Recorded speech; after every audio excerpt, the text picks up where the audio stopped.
Gruesome Magazine. I am your host, Jeff Mohr, and this is Gruesome Magazine, where we review the very latest in streaming and video-on-demand horror movies. Each week, Doc Rotten, Crystal Cleveland, Dave Dreher, Christopher G. Mohr, and I take a look at various spooky, scary, and gory genre offerings. Doc is not able to be with us this episode, but we are forging ahead because we got movies, and we got to talk about them. So here we go. But I am joined by Crystal Cleveland, the Living Dead girl. Crystal, how are you? I'm great. Thank you for summoning. Oh, that's the wrong movie. I love your blues and reds. Oh, and my green kitty ears. Meow. I shouldn't. I'm sorry. You're No. fine. You're better than what I usually do. Also, No. this is Christopher G. Mohr, Christopher will bring it. award-winning director. And, I tried to make myself all fresh and ready for you guys, so I gave myself a little mud facial. Oh, to no. go Oh along my with- God. That's brilliant. with Yeah. the Oh my theme God. Yes. of this movie that's Yeah. all about mud. Yeah. That's. part See? of your That's why I need a writer. mask mud- for your... mud is mask that? made of dead witches. That's Yeah. that's how you rejuvenate your face through That's dead witch That's the good ashes. stuff, right? That's the good stuff. the All good right. stuff. Well, we are going to review a movie here today, and our topic is a movie called She Will. From IFC Midnight, 2022, available in select theaters and on demand July 15th. And this is a Dario Argento presents on the title card. Director is Charlotte Colbert, written by Charlotte Colbert and Kitty Percy. Cast includes Alice Krige, Malcolm McDowell, Rupert Everett, Amy Manson, Olwen Ferrari, and Daniel Lapine. And another synopsis that's kind of long. This film explores the story of Veronica Ghent, played by Alice Krige, who after a double mastectomy goes to a healing retreat in rural Scotland with her young nurse, Desi, played by Kota Eberhardt. She discovers that the process of such surgery opens up questions about her very existence, leading her to start to question and confront past traumas. The two develop an unlikely bond as mysterious forces give Veronica the power to enact revenge within her dreams. Why do these synopses always go too far? That's what I'm going to say. Nice poster, though. Yeah. It's cool. Actually, I love the poster. Yep. Unleash the past. Nice cast. Well, let's start with Crystal Cleveland this time. And what are your first impressions? We'll be spoiler free at this first part. So, Okay. First impressions of She Will. Okay, so this movie's not for everyone, but I really enjoyed it. Okay. It is an IFC film, and it is an IFC film. If you know what I'm talking about, then you know what I'm talking about. Artsy fartsy. But I really enjoyed it.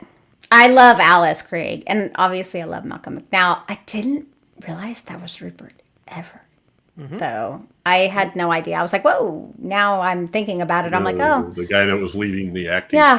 classes and stuff. Yep. Yeah. Yeah, I can't believe I missed that.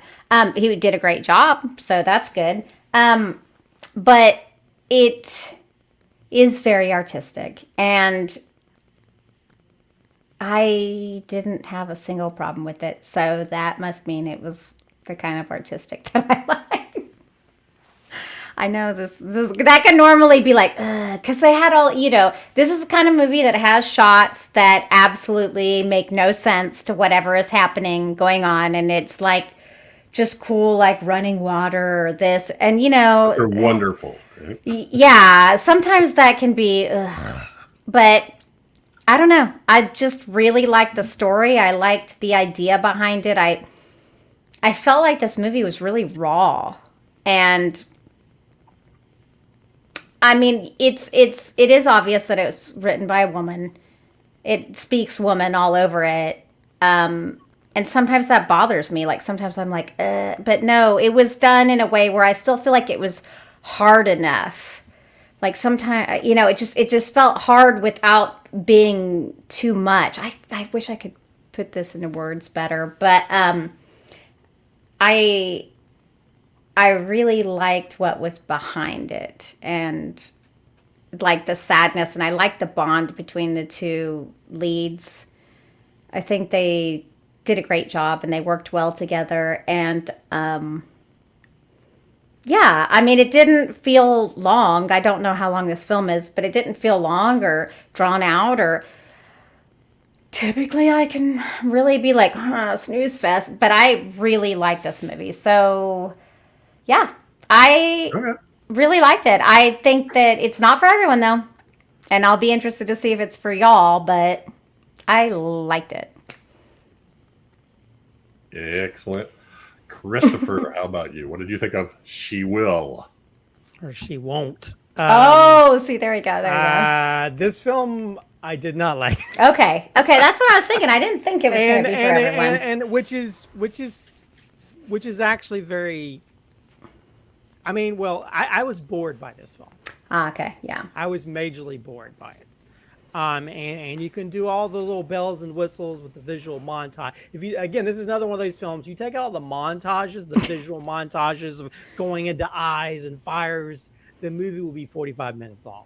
Literally, it would be, because they do it so much. And also, there's a mud fetish that they should start a only Earth. They should Pete. do an Earth. That's Pete. Pete, or they should do an only Pete.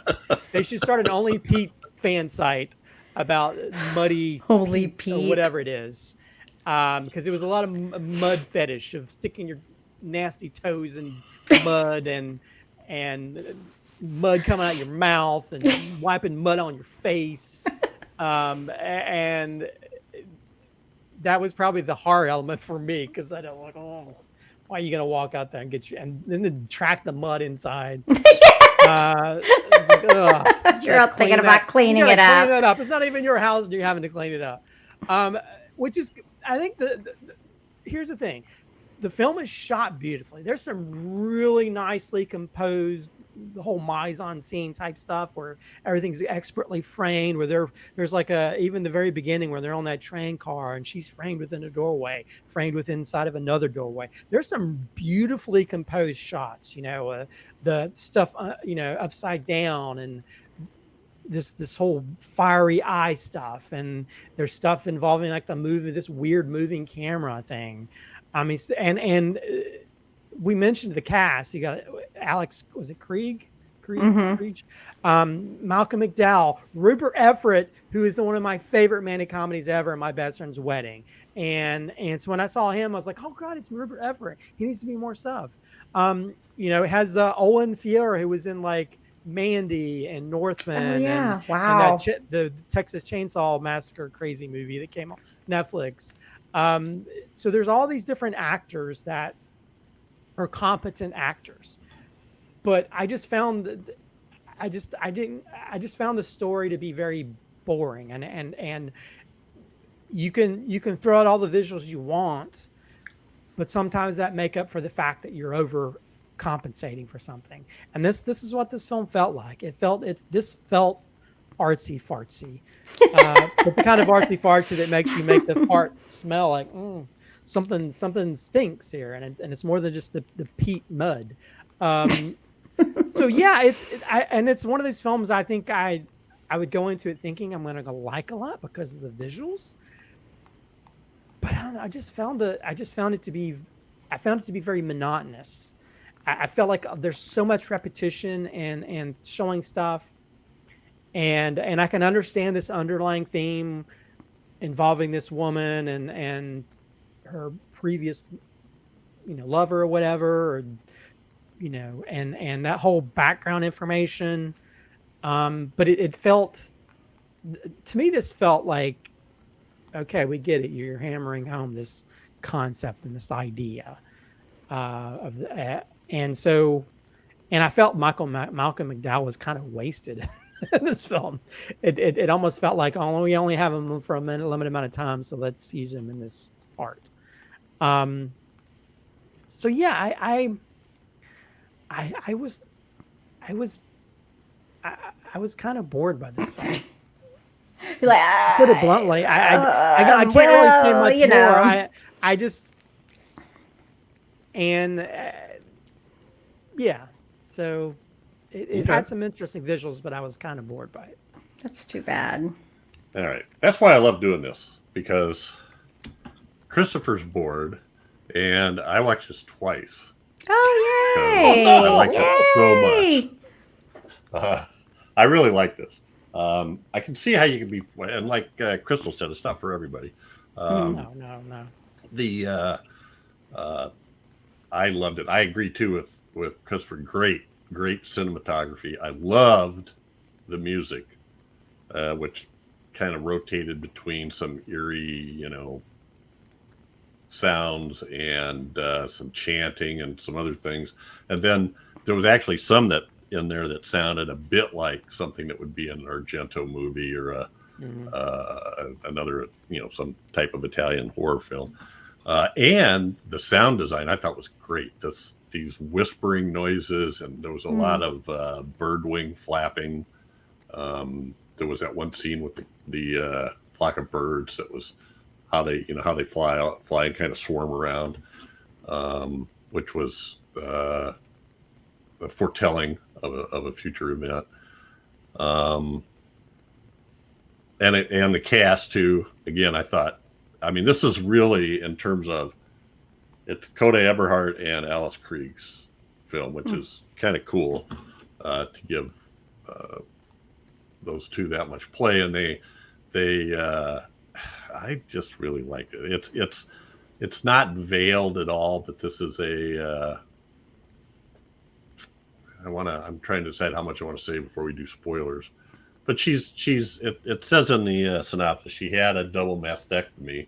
And so at the beginning, you're getting that she's, probably emotionally and physically scarred from this surgery. But then as it goes on, you start to find out there's more to it than that. And that's where Malcolm McDowell comes into it. I think we'll just go, but I love the overall look and sound of it, and it has enough of that kind of stuff, that I don't always get the first time. I'm usually just watching as a spectator the first time, and I'm kind of going, oh, that looks cool. But then later when I watch it again, I start to see a lot more of how it all fits together, which is what my experience was this time. Okay. All right. This is the spoiler line going forward.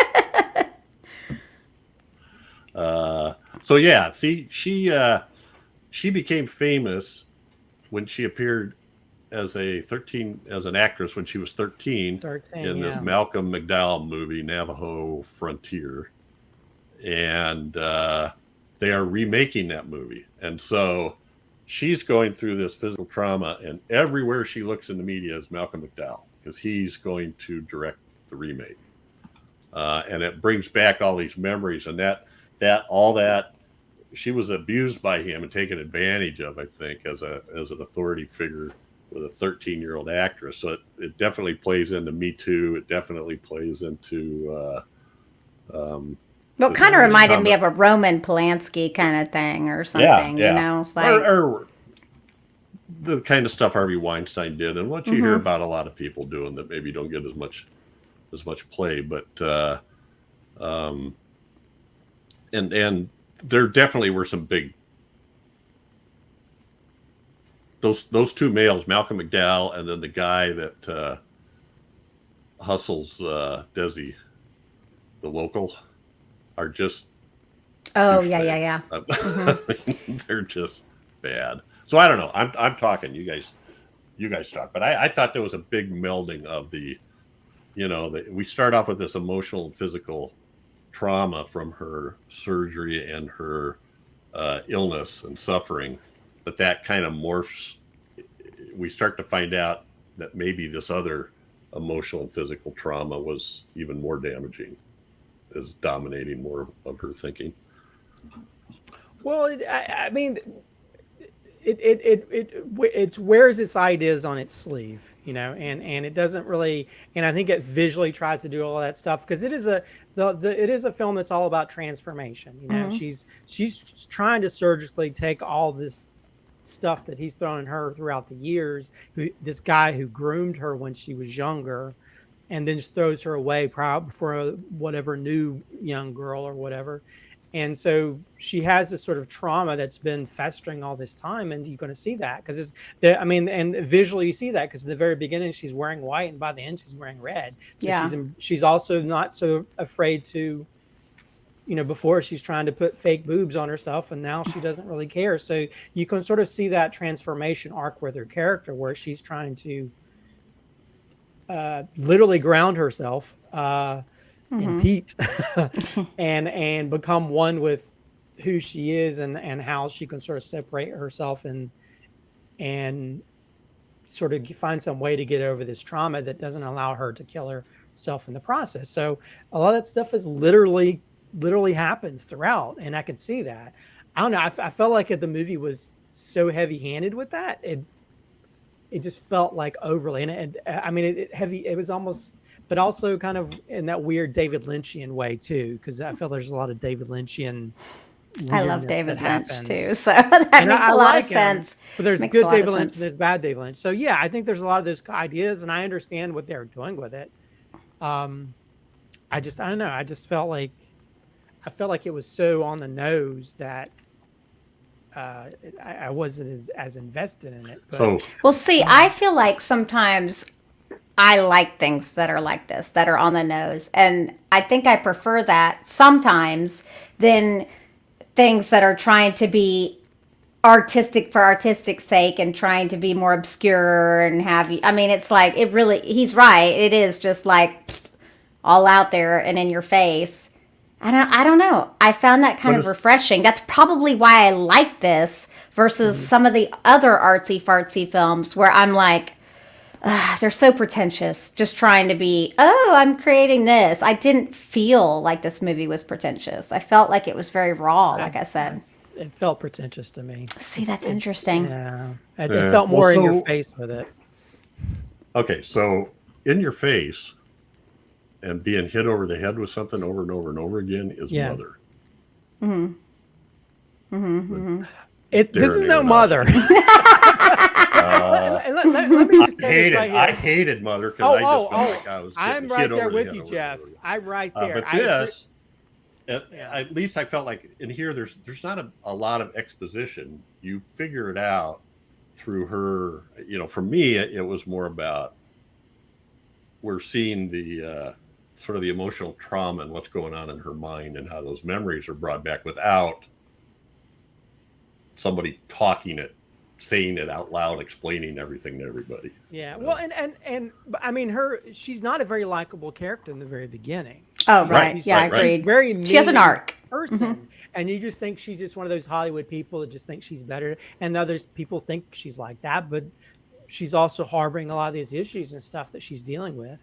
She's bitter. She just wants to. And she's sad and she's insecure as well. Yeah, and there's a lot to it. Well, and when you're somebody who's known for your looks and being an actress, and you have to have a mastectomy where they remove the two things that people are always sexualize and look at, it's almost like taking away your heart, and you're taking away that part of you that is a part of who you're known to be, you know, and you become you're more judged in the public eye than some normal person who might do it. And because everybody, when a normal person does it, not everybody in the neighborhood knows. If she does it, everybody, it's plastered on the papers. And so you have that. And let me just say, I'm not saying that I hate this film. I felt like some of the story is kind of boring, but visually it's got some really cool shots and some beautiful stuff in it. And the performances are really, really well done. For me, it just didn't click right.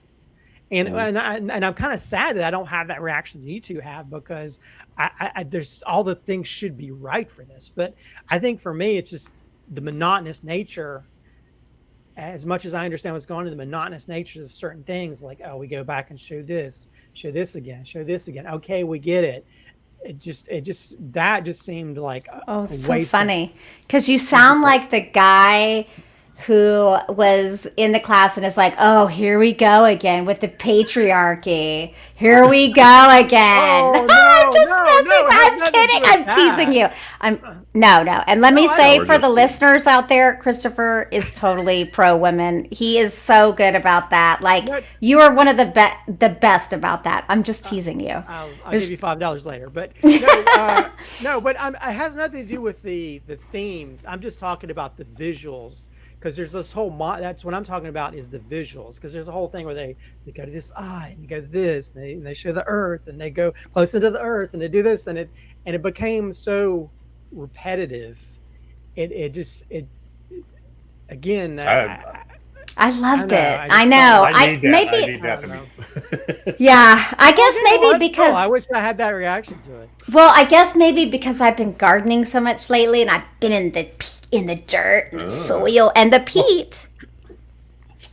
Then I'm like, and so now I'm like, I totally get it. It's like it is like, but what you said is kind of awesome. How you're like her getting grounded. It's literal. It's right there in your face. Literally. You're right. Yeah, and I love that. I don't know. I know it. Maybe Did anybody it's. think?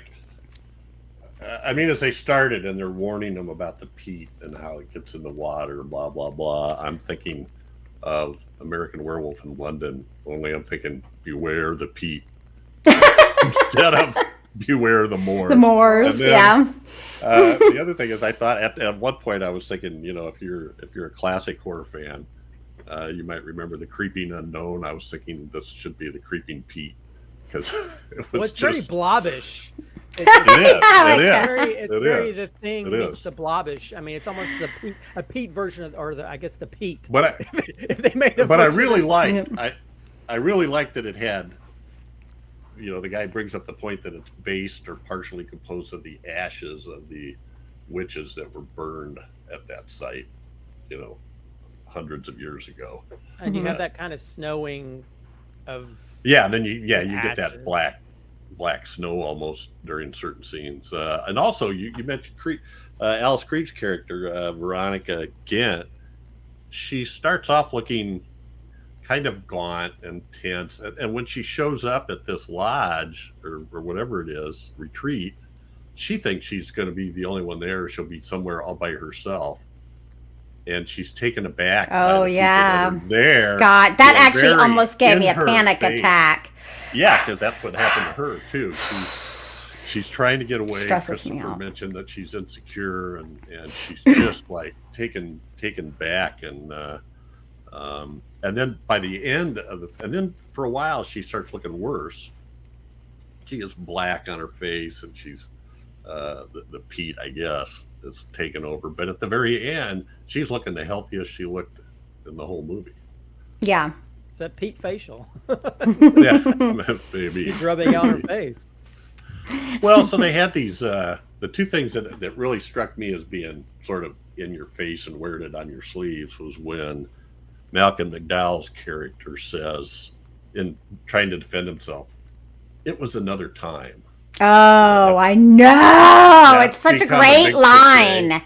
And Yes. then the other one is the local guy who tries to pick her up at the whatever that thing was. I guess it looked like an old fashioned Pub. club. Yeah, the pub. He club called or it. something. Yeah. But he says, "You look prettier when you smile," and I'm like, "That's God. become another They- one too. I can't. Yeah. You should smile more. You look prettier." It's like, Well, that one drugging her with the peat. yeah. Well, he was. Drugs. That was a great scene too. The Pete spares him no quarter. Good. He's a booty head. Like, I'm like, okay. What a douche canoe. Although I will say, the one main negative I have is the lost smoke monster that shows up later on with Malcolm McDowell. There's Oh, no! Oh. I some of the Really? worst special effects in the whole. Oh, I I thing didn't. was really I didn't bad. care. Yeah. I thought it was okay. I I saw was like, that. whatever. I saw Get that him, as get him, being get so we see in the other places, we see sort of the kind of like ashes or soot of the peat falling, almost like black snow, as being that looked bringing good. them bringing them in touch with the witches, or the power of the witches. And that thing, the reason I liked that was with Malcolm McDowell was it was a patterned after or visually recalled those birds flying around over the lake. Oh yeah. Yeah, I saw. It was I think the least amount of the budget went into that special effects shot. So that kind of took me out of it because it was not integrated into the environment well. From a special effects point of view. I mean, and I think when you have that part where they're outside that pub and the stuff's coming down, that looked beautiful. And even the creeping Pete, that stuff looked great. It looked very realistic and stuff. That was a one moment, I think, when it's chasing Malcolm McDowell or whatever, it looked like 1990s level. Well, and I was like, it didn't work for me, but I don't know. I hate being nitpicky, but everything else I think looked great when it came to the incorporation of like CGI type stuff. Well, I like too when she first gets back, they get into their room and she's undressing and she takes out her falsies, for lack of a better name, I guess, fake breasts, and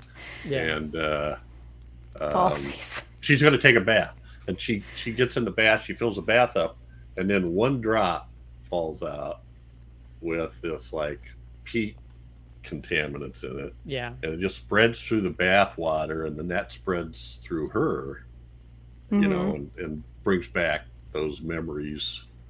She's having visions, and somehow is anyway.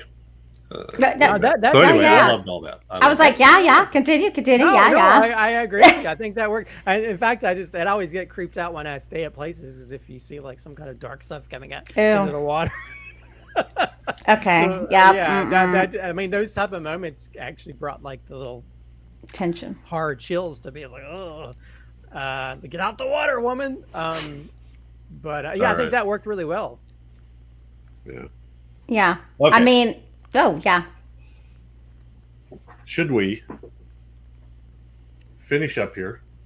Anything else to say before we go to final thoughts? I guess say them in your final thoughts. Yeah. Okay. There we go. Okay. Let's get to final thoughts, score, and favorite scene. Okay. So, like I said at the beginning, this wasn't for everyone. And I knew as I was watching this, like, I was like, oh God, this is not for everyone. I could see some people are going to be, bored with it. Some people. Yeah.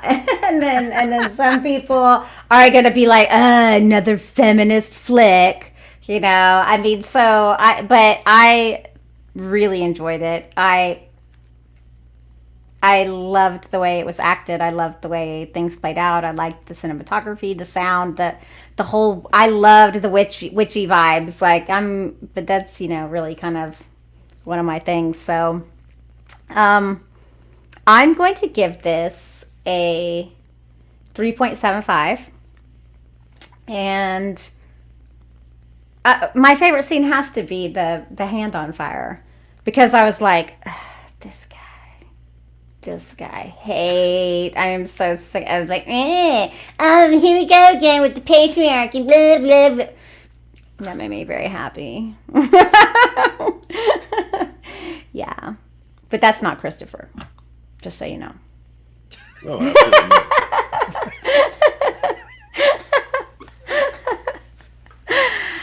I haven't seen his hand. Hasn't burned at all. So. See? Cold as ice. Christopher, final thoughts, score, and favorite scene. Yeah. She will. She will, yeah. If you're into getting dirty, oh, wow. There's definitely a mud fetish in this. Yeah, it kind of is. If you like your feet getting dirty and you're rubbing dirt all over your face, I know. No, I think this film is a gorgeous film in parts. It's the cinematography is really well framed in certain scenes. The way it shoots the characters in certain scenes, and also just even though I think a lot of the images are very repetitive in parts when it comes to the little visual montages, um, the way they're shot are still beautiful to look at, you know. And regardless of my issue with being kind of bored and maybe with the story, a lot of times the visuals will override that my issues I have with certain things. And I think the performances are great. Alex Krige is always great in anything. And normally she's always playing some evil person in Yeah. general. So it's good to see sort of her playing a character that's not fully mean. And I think her co-star, I think she's great too. She was actually in one of the X-Men films, but cool. she's Mhm. really, she does a really great job in sort of interacting with her and dealing with the issues. Both of them dealing with their own issues, and they both have their arcs resolved by the end, which are kind of cool. And of course, I love me some Rupert Everett. He needs to be in more stuff. I hope one day I'm able to direct a movie that I can have him star in, because he's like one of my favorite parts in My Best Friend's Wedding. Which, Oh wow. if you ever make a sequel, make it about his wedding, which she goes to, and I'll direct it. There you go. And write it if you want to. But anyway, as much as I have issues with the story, I still think it's visually a really cool film, and I can see people being turned off by it. But I think the components when it comes to the story told from a female point of view, and I think it's worthy of watching just for that and the visuals alone. And it still has the horror elements. You know, it definitely doesn't want me to go near any form of peat in the woods ever anytime soon. So for rating, I'm going to give it, I'll give it 3.25. You know, regardless that's of my really issue. good. Yeah. I mean, I think Doc will tell you this. Usually, if I'm all about the visuals, then that's going to overwhelm my opinion of things, because I think if visually you can still have some cool stuff in it, unless it's Mother. Then it doesn't matter how good your visuals are. Just that movie irritated me more than anything. This is definitely no Mother by any stretch of the imagination. But I think the visuals, some of the framing, I was like, man, I came away from this like, oh, I want to steal that shot. I want to steal this shot or that shot, because there's some really cool transitions from shots and stuff where, like, even towards the end when she's sleeping in the car and it goes out the window and everything's upside down, like it's Stranger Things. I love that. And in fact, my favorite scene is a visual shot. Okay. And that's the death of Malcolm McDowell. Oh yeah. Because when he falls in there and you have him, the reflection of himself in the blood, almost like the darker version of himself in the blood, and the camera moves out. That is one of the most beautiful shots I've seen in a very long time. And it's so well framed, so well lit. And there's scenes throughout, you know, in all these different avenues, whether it's out in the woods but primarily anytime they're in the houses or on the train cars. It's shot so well and so beautifully. So there's a lot of great elements in it. I just had a few nitpicks when it came to how the story plays out, but that doesn't make up for the fact that it's visually a beautiful film. Yay. Yay.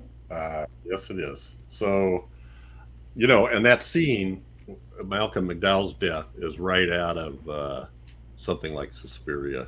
You know, definitely. The geometrics and the concentric circles. Oh, and that a carpet. Oh my God. That black and white and that felt the most Dario Argento element of it.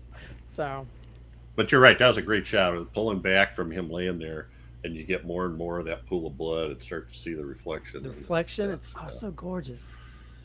Yeah, I think this is worth a watch. You have to understand this is not a slasher film. It's not a gore fest, and I don't even know how really scary it is. I don't recall actually being scared, but if kind of like I think Witch Lore and I mean, she gets her the two leads win in this one over the I don't know what you call them. What do you call them? Mouth breathers. We'll call them mouth. It's actually really Since funny. we Yeah. just watched Stranger Things, so yeah. I mean, you also get there's a tie-in because part of her flashbacks, Veronica's, are not only with what happened to her, but with what happened to the witches. Yeah. The persecution that they got, how they were done. So I just really liked how it tied these different times together. Yeah, it bears watching a second time, I think, to just really pay attention to things like the music and the sound and the visuals and the kind of the mythology of it. I'm debating. I'm going to give this a 4. Oh, yay. I thought about it too. I was going back and forth. I was waffling with 3.75, but I just decided it's not the kind of film I'm going to watch, over and over and over again, but I will watch it again because I just think it's beautiful. I mean, you did watch it twice, right? So I did watch it twice. Yeah. Sometimes I do that because I'm like, wait a minute. I think What I was just supposed happened? to get something from that one scene and I didn't get it. So I got to, all right. I'm going to do a cleanup here on the thing. I love the bogging of the local when he sinks into the bog when he's trying to attack Desi.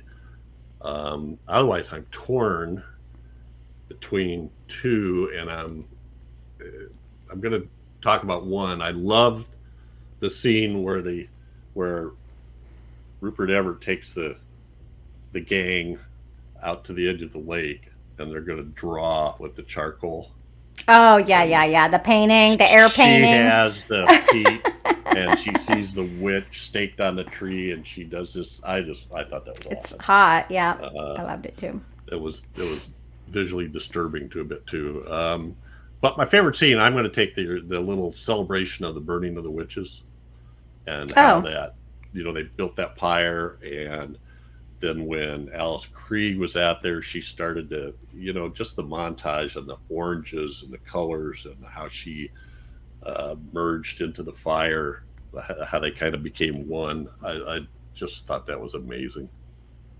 And then that also bridged to me, that sort of like somehow or another was the power to help her bridge to Malcolm McDowell's character. Which I thought was really well done too. So anyway, once again, She Will coming out in select theaters and on demand on July 15th from IFC Midnight. Yay. I think that's it for this episode. Thanks, Chris and Crystal. Yay. Love having you here. I'd have been lonely without you. Aww. Yeah. We should all do mud facials together. Yeah, totally. We should. made from witches, As actually. long as they have the right ingredients, yes. All right. We can use deer ashes. Oh, for Pete's sake. Pete's sake. Bum. Say good night. Good night. Good night.